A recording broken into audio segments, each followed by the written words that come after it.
Rockets target U.S. troops as core diplomats fly out of Kabul.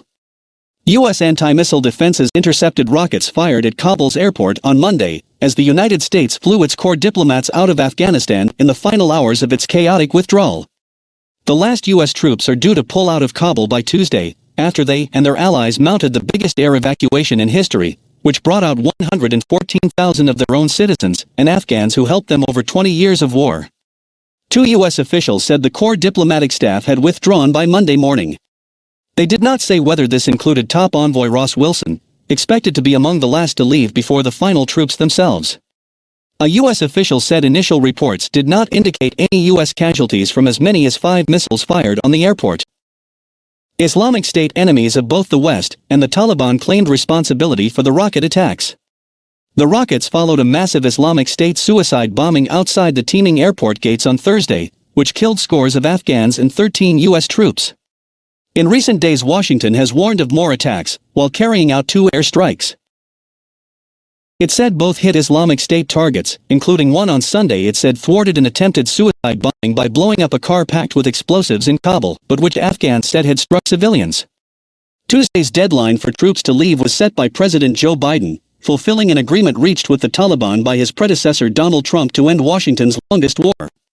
But having failed to anticipate that the Taliban would so quickly conquer the country, Washington and its NATO allies were forced into a hasty evacuation. They will leave behind thousands of Afghans who helped Western countries and might have qualified for evacuation, but did not make it out in time.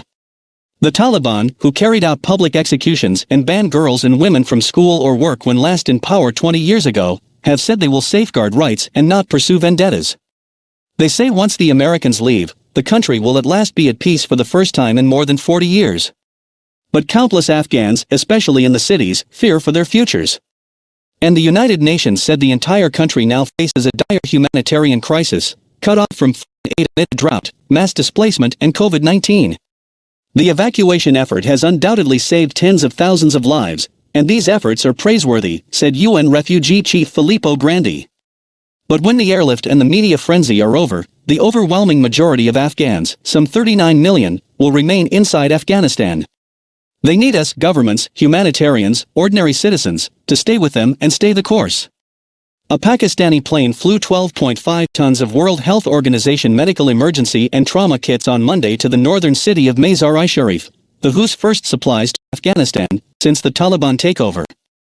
Afghanistan's healthcare system is at risk of collapse, 2 aid agencies told Reuters, after foreign donors including the World Bank and European Union stopped providing aid following the Taliban's victory.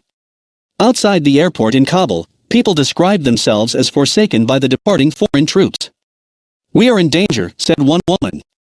"They must show us a way to be saved. We must leave Afghanistan, or they must provide a safe place for us."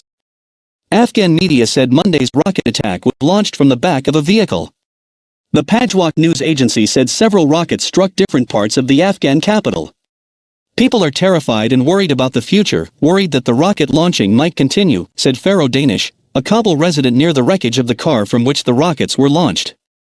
On Sunday, Pentagon officials said a U.S. drone strike killed an Islamic State suicide car bomber preparing to attack the airport. The Taliban condemned the strike and said 7 people died.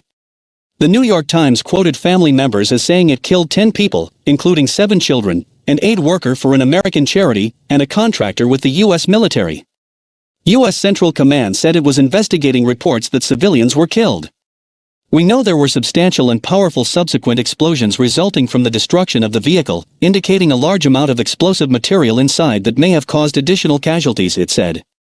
2 U.S. officials told Reuters evacuations would continue on Monday, prioritizing people deemed at extreme risk. Other countries have also put in last-minute requests to bring out people in that category, the officials said. Britain urged other countries to work together to provide safe passage out for eligible Afghans still in the country. The Taliban will take full control of Kabul airport after the U.S. withdrawal on Tuesday, Qatar's Al Jazeera television network cited an unidentified Taliban source as saying. Biden attended a ceremony on Sunday at Dover Air Force Base in Delaware to honor members of the U.S. military killed in Thursday's suicide bombing, the deadliest incident for U.S. troops in Afghanistan in more than a decade.